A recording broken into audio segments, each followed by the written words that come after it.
Hello friends, जय Shri Mahakal. Welcome back जो blog. आप सभी का स्वागत है जो की दुनिया में। आज हम मिलते हैं फिर एक नए ब्लॉग के साथ, एक नई वीडियो के साथ। और मैं मॉर्निंग में करा रही थी पापा को ब्रश, और पापा को मैंने फिर करके बिठा दिया था। मैंने कहा आप बैठ जाओ, अभी मम्मी आ रही हैं, वो आपको चाय दे देंगे। और फिर मम्मी ने पापा को चाय और साथ में दे दी थी मठरी। पापा अपने ब्रेकफास्ट कर रहे थे, साथ में मम्मी भी अपना कर रही थी। भाई मैं तो बिना नहाए कुछ भी नहीं खाती हूँ, पहले नहाती हूँ, पूजा पाठ करती हूँ, उसके बाद कुछ खाती हूँ। और ये दोनों लोग अपना खा पी रहे थे। फिर मैं भी अपना फ्री हो गई थी नहा के, और फिर मैंने बनाया था अपने लिए पोहा। मैं नमकीन के साथ अपना पोहा खा रही थी। सर्दियों में मुझे पोहा बहुत ही पसंद है, क्योंकि मटर वगैरह डाल के बहुत अच्छा लगता है। और फिर मैं साथ में करी थी अपना काम, और मैंने लैपटॉप वहीं पर रख लिया था अपना, मैं काम कर रही थी। फिर मैं थोड़ा सा पहुंच गई थी मम्मी के पास बाहर। मैंने कहा मम्मी नहीं दिख रही, बाहर गई तो मम्मी बाहर बैठी हुई थी, अपने बाल सुखा रही थी। मैंने कहा क्या करूँ, मम्मी बोली आज बाल धुले थे तो थोड़ा सर्दी लग रही थी अंदर। मैंने कहा बाहर मतलब थोड़ा सा धूप में सुखा ले बाल को। और मम्मी साथ में खा रही थी भाई बेर, और आज भैया बेर लेकर आ गए थे मंडी से। फिर मैं अंदर गई, अंदर जाके मैंने खाना पीना खाया। खाना खाने के बाद फिर मैं और मम्मी थोड़ी देर आराम किया। मम्मी तो उठ गई थी, लेकिन मेरा उठने का मन नहीं कर रहा था। मम्मी बोली उठ जाओ, बहुत देर लेट ली, 3 बज गए, अब तो उठो, चाय वगैरह बनाओ पापा के लिए। और फिर मैंने कहा उठ रही हूँ। और मम्मी अपने बालों में ऑयलिंग कर रही थी, क्योंकि आज मम्मी ने हेयर वॉश किए थे। और पहले तो मेरी मम्मी के बाल बहुत ही बड़े थे, अब तो कुछ भी नहीं। इतने बाल झड़ते हैं ना मम्मी के, बहुत ज़्यादा। पहले तो कमर से नीचे मेरी मम्मी के बाल थे, बहुत बड़े बड़े थे।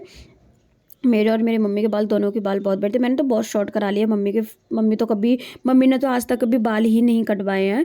और फिर उसके बाद मैं चली गई थी भाई चाय बनाने के लिए। मैं पापा के लिए बना रही थी चाय। मम्मी ने कहा बहुत देर आराम कर लिया, अब जाके किचन में जाओ और चाय बनाओ पापा के लिए। तो मैंने पापा के लिए चाय बनाई, और पापा तो फीकी चाय पीते क्योंकि उन्हें शुगर है, इस वजह से। तो मैंने पापा के लिए अलग चाय निकाल दी थी, डायबिटीज़ की वजह से वो फीकी चाय पीते हैं। तो पापा की फीकी चाय अलग कप में थी, और मैंने अपने लिए शक्कर डाल ली थी अपने भैया के लिए। फिर मैंने चाय पी, मैंने भैया को भी दी थी। और मुझे सो के उठ के लगती है भाई भूख, और जो कि मैं खा रही थी साथ में चाय के साथ। मैंने कहा क्या खाऊं, तो मुझे टोस्ट दिख रहे थे, तो मैंने टोस्ट ले लिए थे, और मैंने चाय और टोस्ट खाए। उसके बाद पापा से बातचीत चल रही थी, साथ साथ में मेरी पापा से होती रह मतलब बातचीत होती रहती है पापा से। पापा कुछ पूछते हैं तो बस वही बात बोलती रहती हूँ मैं। और फिर उसके बाद पापा हो रहे थे मंदिर के लिए रेडी, क्योंकि पापा को जाना था मंदिर। और पापा खुद से उठ जाते हैं बेड से, कभी नहीं उठ पाते, क्योंकि ज़्यादातर तो नहीं नहीं उठ पाते हैं, क्योंकि पैर स्लिप होता है एकदम से, मतलब बॉडी बैलेंस नहीं बना पाते हैं। तो इसलिए पापा को हाथ पकड़ के उठाना पड़ता है, और पापा जाके सीधे अपने आप ही अपनी व्हील चेयर पर बैठेंगे। और पापा मंदिर चले गए थे। पापा के जाने के बाद बस मेरा एक ही काम रह जाता है, मैं बच्चों के साथ बाहर बैठ के खूब इंजॉय करती हूँ, खूब मस्ती करती हूँ। और बच्चे खेल लेते भाई नारियलेस, जो कि मैंने बचपन में खूब खेला है इस गेम को। और इसमें भाई चीटिंग हो रही, तो बच्चे चीटिंग के लिए बोले थे दीदी देखना है कैसे चीटिंग करते हैं। मुझे बड़ा ही अच्छा लगता है भाई, मतलब बच्चे ऐसे बार बार करते हैं ना, बड़ा मजा आता है देखने में। और ना बड़े बच्चे खेलते हैं, छोटे बच्चों को बिल्कुल भी नहीं खिलाते हैं। छोटे बच्चे बेचारे प्यारे कितने आराम से यहाँ पे बैठे हुए थे।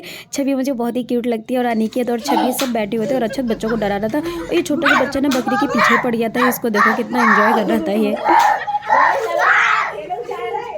छोटू। जा उन्हें कर दी जाके पास कर।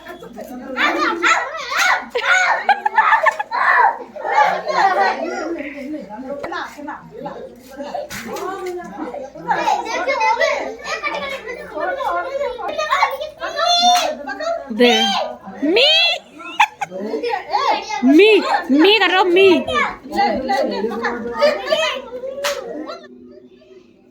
और उसके बाद भाई हमारे आ गए थे गोलगप्पे वाले भैया। और ये देखो राखी पूरा अपने घर से वही इतना बड़ा कटोरा ले आई। मैंने कहा क्या लेकर आई है, तो बोली थी भाई मैं तो पूरा तसला ही ले। मैंने कहा तो तेरे और बर्तन नहीं थे, कट्टा वट्टा सब ले आती अपना, और भाई सब गोलगप्पे खा लेंगे। गोलगप्पे वाले भैया आ जाए तो मेरी गली में इतनी हलचल हो जाती है भाई, लूटपाट मच जाती है ऐसे। और ये चाची मेरे पास बैठी हुई थी, ये चाची बहुत ही अच्छी है मतलब, और मेरे पास बैठी हुई थी और आराम से मतलब बातचीत कर रही थी, कुछ बात बता रही थी, और हम दोनों मतलब अपनी बात कर रहे थे। ये अपनी बहू के लिए गोलगप्पे लेके जा रही थी। मैंने कहा दे आओ, बेचारी इंतजार कर रही होगी वो कि मम्मी कब की गई हूँ गोलगप्पे लेने। और फिर मैं अंदर आ गई थी, और अंदर आके देखा तो मम्मी कर रही थी भैया का थैला खाली। भैया आज बेर लेकर आ गए थे सुबह, और मम्मी ने बहुत थोड़े से बेर मंगाए थे। भैया से कुछ भी थोड़ा बोलो ना तो थोड़ा तो लेके ही नहीं आते, इतना सारा इकट्ठा ढेर भरा ले आते हैं एक बार में ही। और साथ में हरी मिर्ची भी थी, और थे बेर, और मम्मी साथ में खाती भी जाती। मैंने कहा मम्मी आपने मंगाए इतने सारे बेर, कौन खाएगा इनको। और साथ में मैं कर रही थी भाई दीदी से बात। मैंने दिखाया दीदी को बेर, दीदी बोली भाई लो तुम्हारे यहाँ तो बेर भी आ गए।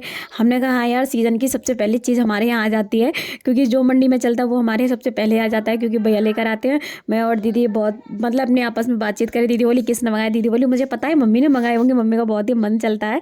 और फिर उसके बाद दीदी हाय हेलो करी थी आपको, मैंने कहा ब्लॉग बना रही हूँ मैं। और जीजू भी वहीं पर थे, जीजू अपना ऑफिस कर रहे थे, जीजू भी आपसे हाय हेलो करे थे। और उसके बाद फिर वही मम्मी ने अच्छे से भैया का पूरा थैला खाली कर दिया। तो मैंने दीदी इसका मैं थोड़ी देर में बात करूँगी, और सारा सामान मम्मी ने निकाल के थैला पूरा खाली किया। और फिर उसके बाद मम्मी ने दे दिया था पापा को खाना। मेरी थोड़ी दीदी से बातचीत चल रही थी, और फिर मम्मी खाना ले आई थी। मैं और मम्मी दोनों ही खाना खा रहे थे, क्योंकि मम्मी घी की रोटी नहीं खाती, इसलिए ऊपर वाली रोटी मम्मी की है, मम्मी बिना घी के खाती है, और नीचे वाली रोटी जो 2 रखी है वो मेरी है, मैं घी से ही खाती हूँ। और पापा भी अपना खाना खा रहे थे, और उसके बाद फिर मम्मी दे रही थी पापा को दवा, मम्मी साथ में मुझसे बातचीत करी थी। हम तीनों लोग आपस में खुद ही बातचीत करते हैं, खूब एंजॉय करते हैं, हंसी मजाक भी कर लेते हैं। और क्योंकि हमारा कोई और तो है नहीं भाई, हम 3-4 ही लोग हैं बस। और जब मैं भी चली जाती हूँ ना, तो मेरे पापा मम्मी भी बहुत परेशान हो जाते हैं, क्योंकि उनको फिर बिल्कुल अच्छा नहीं लगता है, क्योंकि वो बिल्कुल ही अकेले रह जाते हैं, कोई बातचीत करने के लिए नहीं होता। मैं होती तो थोड़ा इन लोग को हंसाती रहती हूँ, उनके साथ एंजॉय करती हूँ। और जब मैं चली जाती हूँ ना, तो मम्मी भी फिर बहुत परेशान होती है, सब सैड हो जाते हैं। उसके बाद भाई पापा को दवा देती थी, हम सब भी सो गए थे। Thank you for watching my videos friends. Like करो, शेयर करो, ज़्यादा से ज़्यादा मुझे सपोर्ट करो, मेरे चैनल को सब्सक्राइब करना मत भूलो। Thank you.